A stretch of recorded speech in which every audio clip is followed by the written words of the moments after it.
I was enjoying my day, eating, drinking, and roaming around in the vast tall grasslands of Kaziranga. Suddenly, a friend of mine came. He was healthier, taller, and larger than me.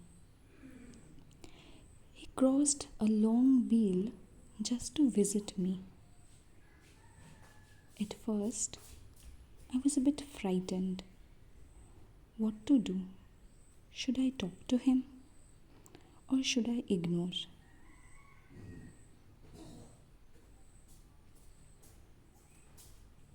We both assessed our presence, and suddenly he started to come towards me.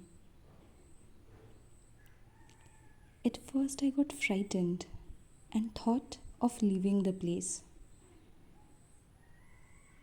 But then I have realized if I could talk to him.